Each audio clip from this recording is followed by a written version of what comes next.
Bueno, buenos días, sí. Bueno, qué bueno que están aquí con nosotros el día de hoy. Es un hecho que Dios les ha traído para animarles, para que le conozcan mejor a Él. Les quiero pedir el día de hoy si oran por Tracy Ehrenberg. Tracy se puso mala hace unos pocos días.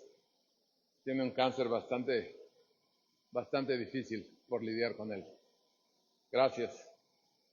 Bueno, el hecho que estén aquí considera a Dios que todos tus planes están en sus manos y tú solamente tienes una estrategia de parte de Él y un horizonte que todavía no ves completo. Así que vamos el día de hoy a ver una prédica que espero les anime a leer, a investigar más y a meditar más en la palabra de Dios para que se encuentre con el Dios de la creación cara a cara.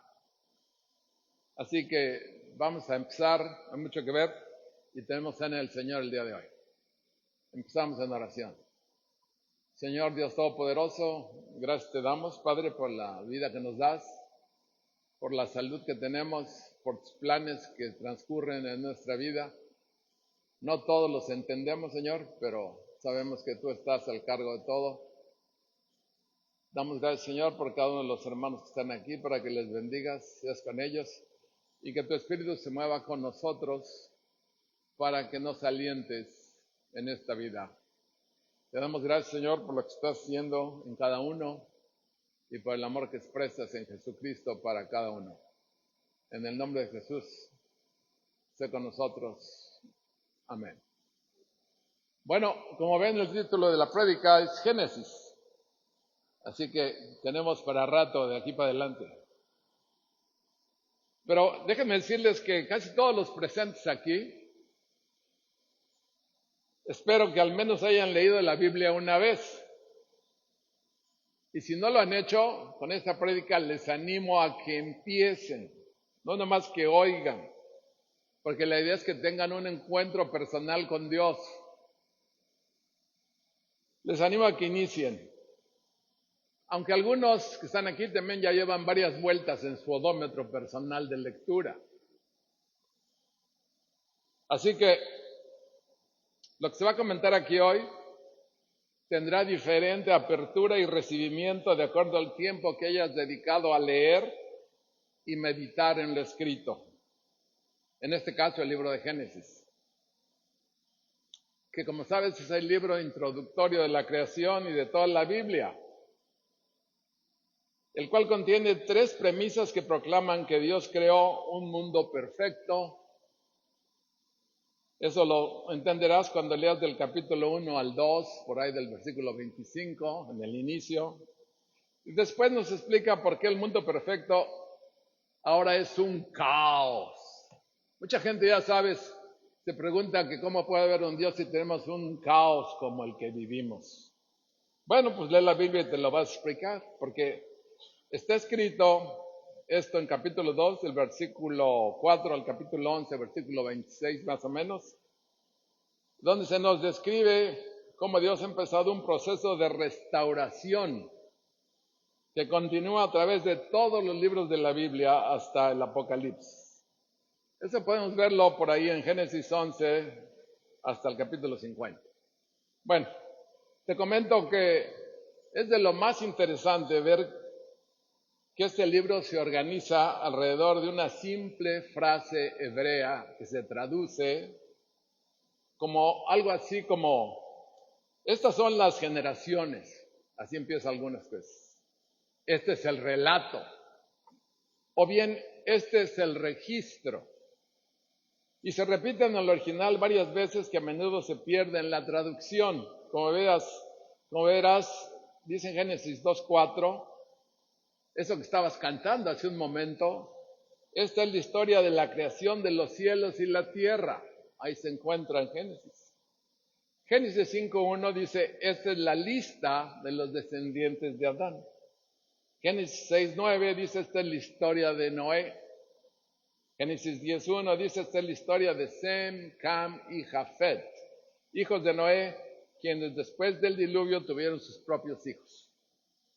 Así pasa en otros capítulos siguientes y se mencionan 8 veces más, así como el relato, el registro que estamos diciendo. O sea que nos están relatando que esto es lo que pasó con él, con aquellos y con estos. Y como tal, la primera parte de Génesis es un prefacio de manera breve que nos describe cómo fue que Dios creó en su existencia el mundo que hoy ves. Lo creó con su palabra. Hablando, creó Dios al mundo. El significado de esta frase, pues es evidente cuando parafraseamos la frase que decíamos que estabas cantando de Génesis 2:4. La historia de la creación y el resto de la historia describe cómo el pecado de Adán y Eva, que se conoce como la caída, afectó de manera general al mundo hasta el día de hoy. Y después el autor continúa con su propia narrativa en este relato que delinea fracaso tras fracaso de la humanidad. ¿Sí oyeron bien? Fracaso tras fracaso de la humanidad. Esto se puede dar a nivel corporativo o a nivel personal, porque todos nosotros conocemos que antes de venir a Cristo andábamos de fracaso en fracaso. Después, el autor continúa con su propia narrativa. En este relato, decíamos, se habló del fracaso y posteriormente, por ahí del capítulo 11, de modo individual, nos habla cuando Dios escogió a Abraham. ¿Para qué? Para que iniciase una familia y una nación donde eventualmente Dios enviaría en esa nación a Jesucristo a ser encarnado de la Virgen María. Cada vez que pensamos en Abraham, pues seguramente tú dices, pues esa ya me la sé, porque Abraham obedeció a Dios, salió de la tierra donde estaba y se fue a la tierra prometida. Vámonos, se acabó el sermón. Pues no. Resulta que hay una ola de cosas que no consideramos normalmente y creo que es interesante ver porque todas estas cosas nos envuelven de alguna manera tarde que temprano. Así que con esta provisión de esta nación para que viniera Jesucristo hacia nosotros, nos dio Dios un modo definitivo para restaurar al mundo. Esta ilustración general presenta una humanidad infiel contrastada con la fidelidad de Dios, donde Génesis se enfoca en 4 generaciones, ustedes se recordarán. Abraham, que creyó y obedeció a Dios, su hijo Isaac. Hay aquí algunos que tienen hijos de nombre Isaac. Su nieto Jacob y sus bisnietos de los 12 hijos de Jacob, de quienes provienen las 12 tribus de Israel. El libro de Génesis termina con esta joven nación siendo incubada, vamos a decirlo así, en Egipto por 400 años. Una incubación lenta. Aislados allá de influencias corruptas de las varias tribus paganas que ya se habían asentado en esa tierra prometida a Abraham. Así que siendo Génesis parte de un complejo literario conocido como Pentateuco, si saben ustedes, Génesis, Éxodo, Levítico, Números y Deuteronomio, donde tanto judíos como cristianos piensan que Moisés le escribió. ¿Para qué? Para preparar a la gente de Israel para su asentamiento en Canaán. Aquí en estos versículos se consolida la promesa del pacto de Dios. Ese pacto establecido con la nación de Israel en el monte Sinaí. Así que acontece esto después del Éxodo. Esto es posible que haya acontecido por ahí al siglo XV antes de Cristo, a quien entendemos por qué los israelitas estuvieron en Egipto y por qué Dios los dio al Sinaí y les dio planes de ir a Canaán. En esos días el nombre de Dios de la creación, como ustedes saben, fue Elohim. Y poco después el gran tetragramatón, que es YHWH, que realmente no tiene traducción en español, que es como un respiro. y fue posteriormente llamado Yahvé para los habla hispanos. Muchas veces hemos leído de corrido el libro de Génesis, y eso yo creo que te ha pasado a ti también, y hemos perdido su estructura literaria, ya que en el primer capítulo de Génesis se nos describe a Dios como un creador cósmico, y mientras que capítulo 2, Él se revela como un Dios que se acerca, proponiendo un pacto y relación íntima con la humanidad. Antes de Abraham, es difícil precisar dónde acontecían los eventos, así como el diluvio del tiempo de Noé, que fue tan significativo como se describe, que reestructuró todo el globo terráqueo. Ya ven un poquito de agua lo que hace por aquí en Cao y en otros lugares. 40 días y 40 noches lloviendo, no creo que lo quieran ver. Afortunadamente Dios dijo que ya no iba a destruir al mundo con agua, así que cuando llueva mucho, no se preocupen, se va a parar. Así que en ese tiempo del diluvio se destruyó por completo al Edén y cualquier otra locación antes del diluvio. Así que principiando con Abraham y su padre, los eventos progresaron desde un lugar que se llamaba Ur, un lugar en el moderno Irak. De allá se fueron hasta Canaán y finalmente Egipto. A todos los que están familiarizados con Génesis podrán estar de acuerdo que presenta serios retos de lectura y comprensión, ya que en sus primeros 11 capítulos describen un mundo que nos resulta poco familiar. Un mundo donde Dios y ángeles interactúan con humanos de una manera en que a veces pudiese pensarse que esto ha salido de la fantasía. Y te recuerdo que todo el libro es una narrativa histórica, o sea que todo lo que lees realmente ocurrió y se registró como pasó. Porque puede haber discrepancia entre nuestra propia experiencia y lo que encontramos nosotros escrito, ya que muchos de los eventos ilustrados desafían nuestro conocimiento ordinario. De modo que como funciona el mundo, y de seguro no debes considerarlo escrito como un mitote antiguo, como muchos no creyentes lo consideran. El día de hoy vamos a leer, con cuidado, Génesis 11, del 27 al 31. Ahí es donde nos vamos a concentrar para poder tener un poco más de interacción con ese momento y ese evento donde intervino Abraham. Bueno, dice, son las generaciones de Taré. Tengo que decirles que Taré a veces se escribe en algunas versiones como Tarek, acabando con J, porque en inglés, desde se tradujo, acaba con H, pero el H siendo muda, a veces sí habla y pone Tarek. Así que bueno, son las generaciones de Tarek. Tarek engendró a Abraham, a Nacor y a Harán. Harán engendró a Lot. Y murió Harán antes de su padre Tarek en la tierra de su nacimiento, en Ur de los Caldeos. Y tomaron a Abraham y Nacor para sí mujeres. El nombre de la mujer de Abraham era Sarai, y el nombre de la mujer de Nacor, Milca, hija de Harán, padre de Milca y de Isca. Sarai era estéril y no tenía hijos, se apunta ya.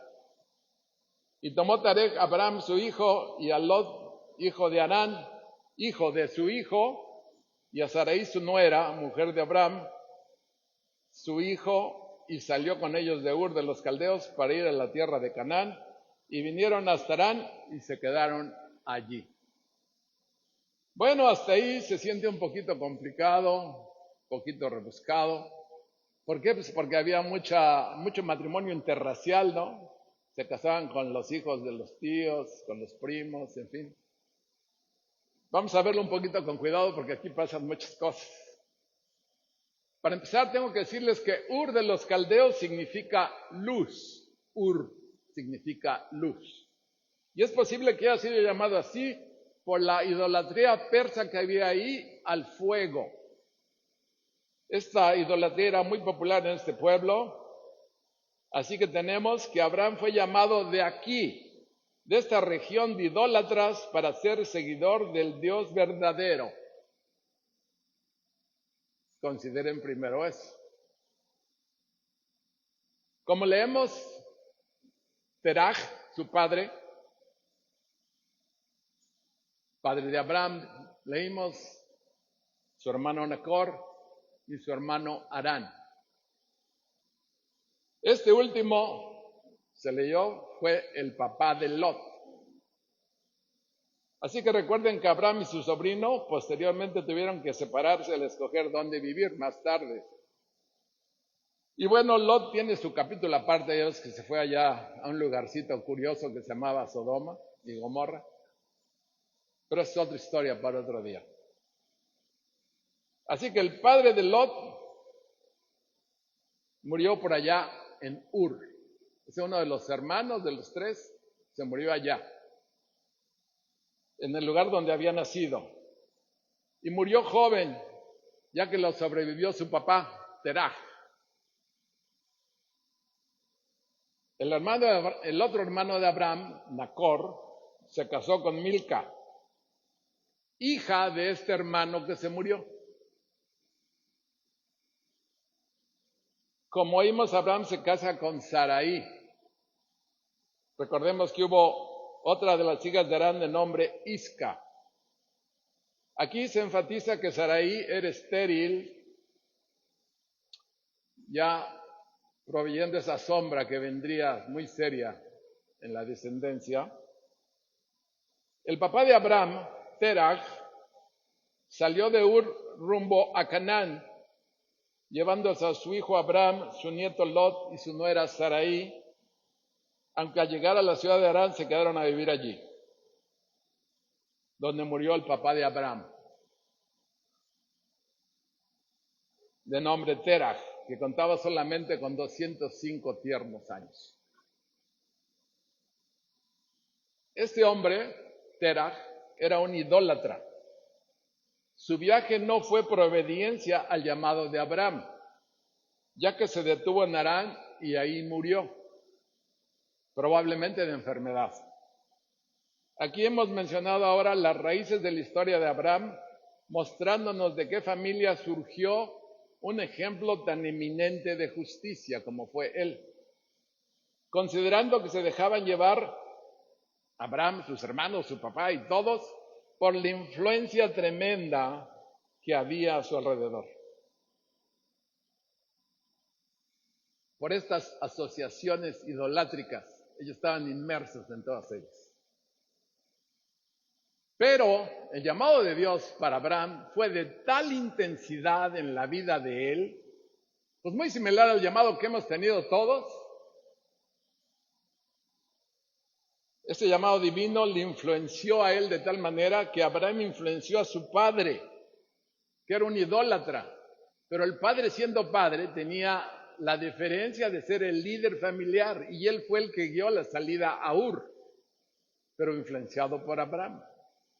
Así como muchas familias han sido influenciadas por un hijo al cual los papás le cambiaron los pañales, pero se cambió al cristianismo y de repente los papás le hacen más caso al hijo porque tiene más llamado intenso que lo que ellos tienen para vivir.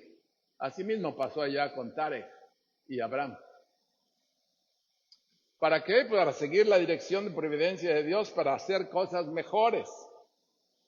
Consideren ustedes, por favor, que los grandes cambios morales del mundo han sido provocados por la influencia de hombres a quienes Dios les ha hablado y ellos han obedecido sus órdenes, que han hecho que los hombres hayan sido llevados a resultados gloriosos que al principio no se imaginaban.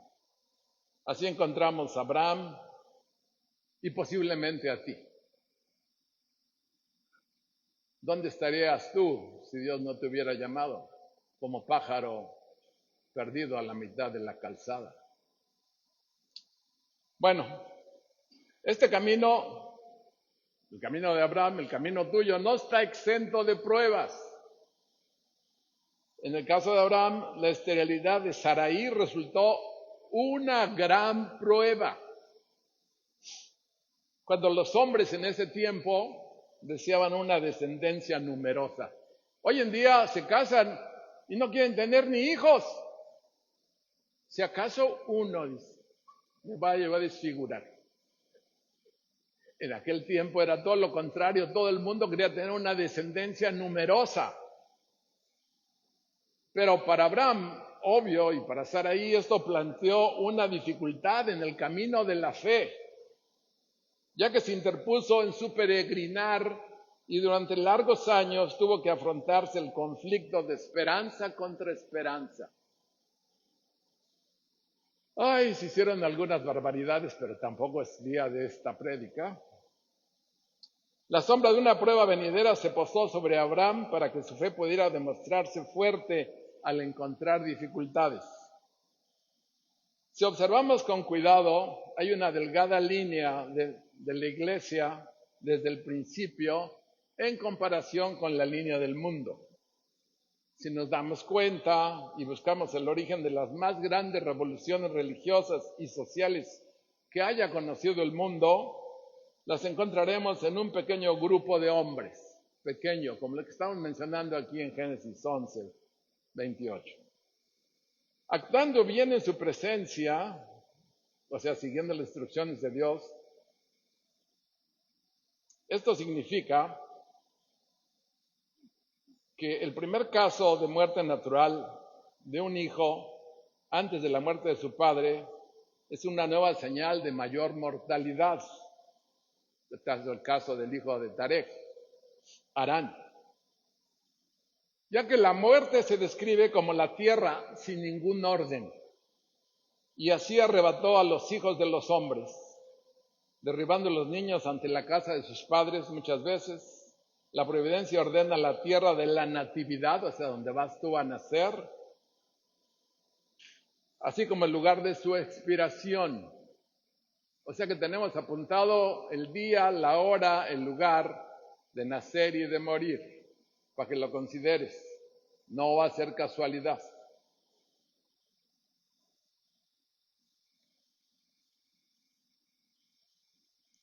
Sarai era, según Génesis 20:12, Sarai, la hija de Tarek, de otra esposa, o sea, tenía otros datos.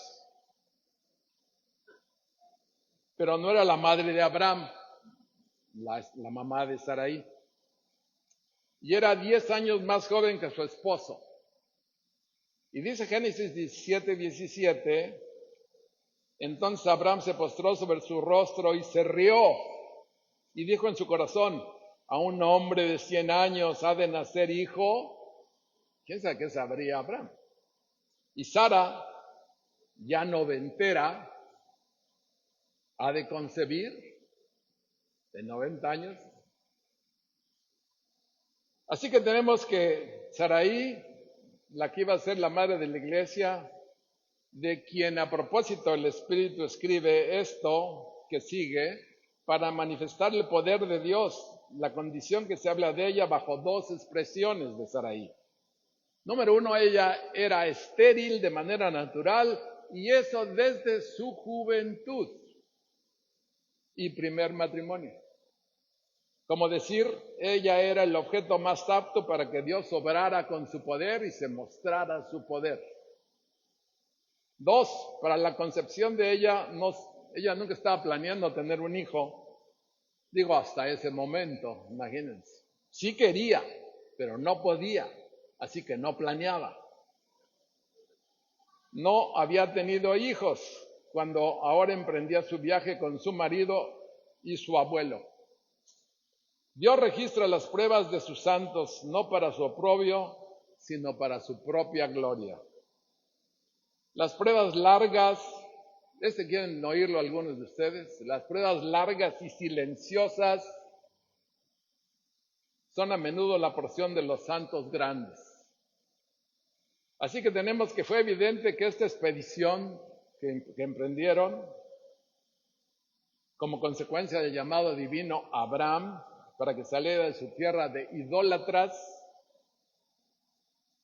no fue guiada por él debido a la deferencia que se tenía al jefe de la familia. aquí el nombre de Tarej. No podían salir con el hijo guiando cuando estaba el jefe de la familia vivo. Así que él es el responsable como jefe de movimiento, aunque en realidad actuaba en obediencia a la influencia y advertencias de su hijo: si te quedas aquí, papá, te vas a morir junto con toda esta bola de idólatras.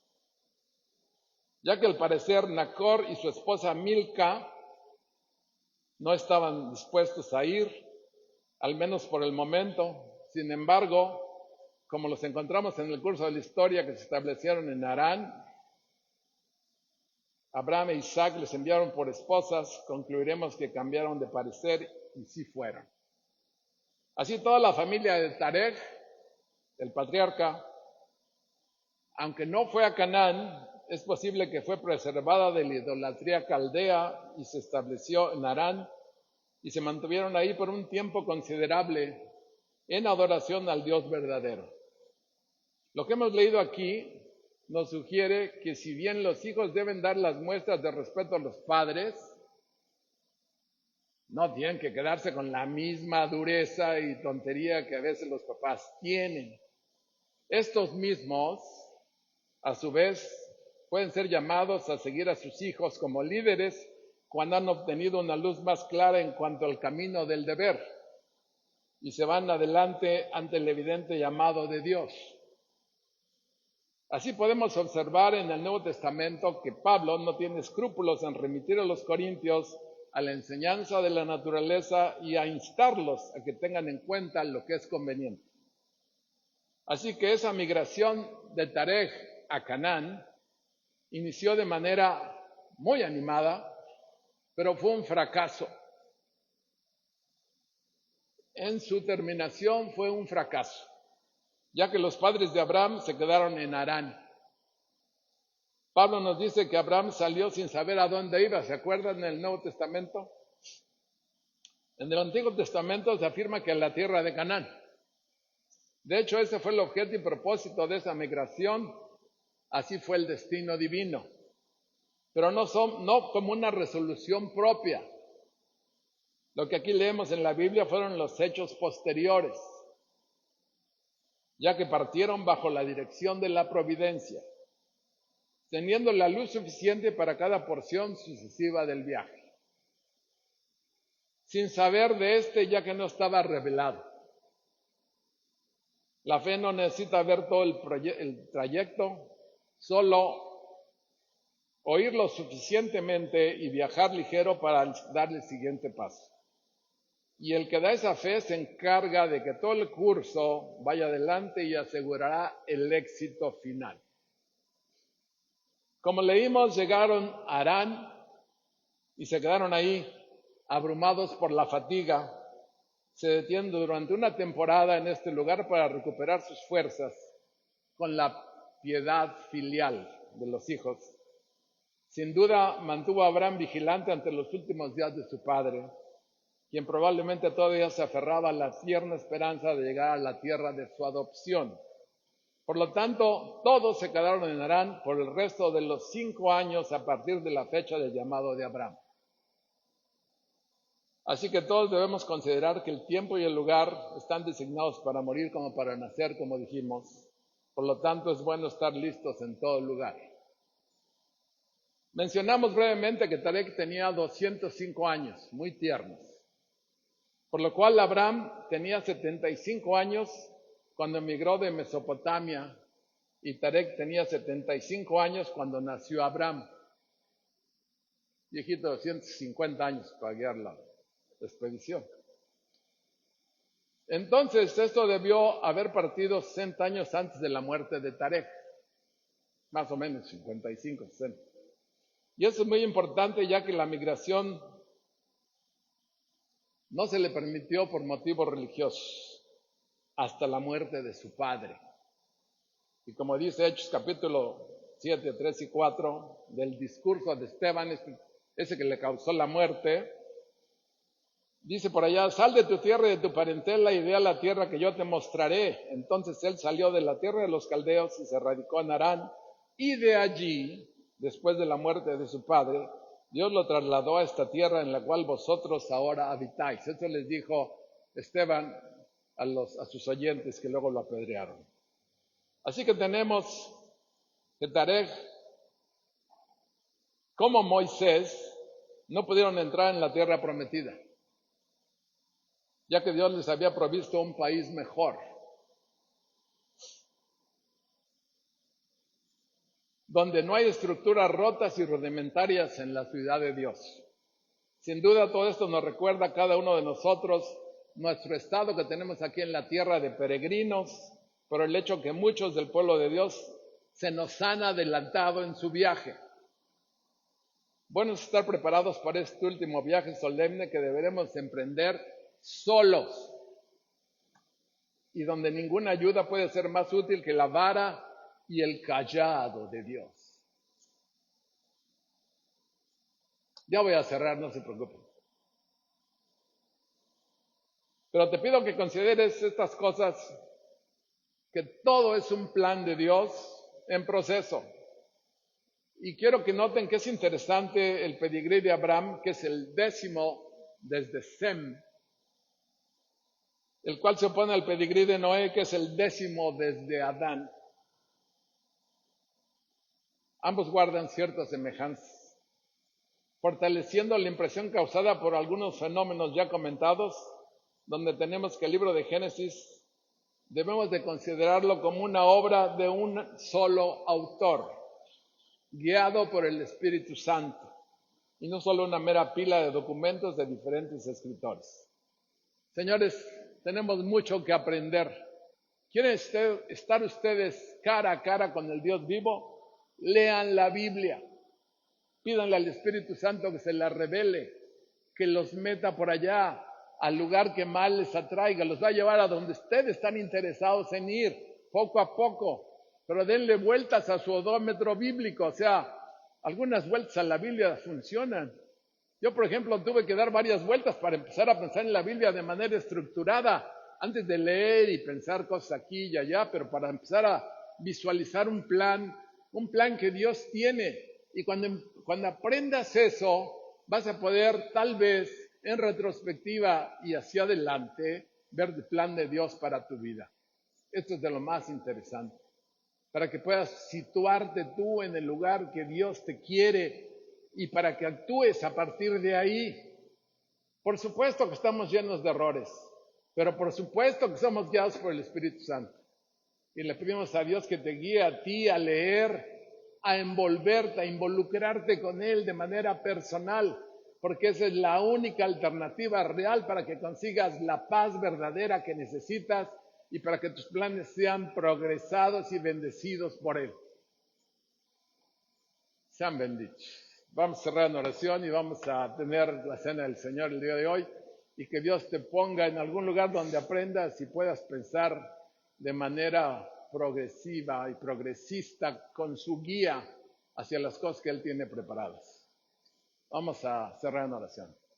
Señor Dios Todopoderoso, agradecemos, Padre, la vida que nos das, la paciencia que nos tienes, la fidelidad que nos muestras, el amor increíble que has desplegado en Jesucristo por cada uno de nosotros, el plan impresionante que jamás hubiéramos pensado que iba a estar como parte de nuestra vida, de irnos a tu reino, el hecho de que podamos estar listos para el llamado de nuestra muerte en cualquier momento, debido a que tú estás con nosotros, eso es increíble, solamente se puede dar contigo.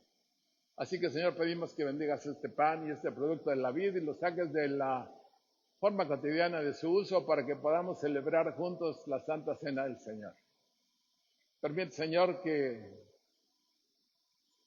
hablemos de las cosas que tú ya conoces de nosotros, para que las que sean dignas de arrepentimiento nos muevan a y que nos bendigas con tu presencia en el nombre de Jesús. Amén.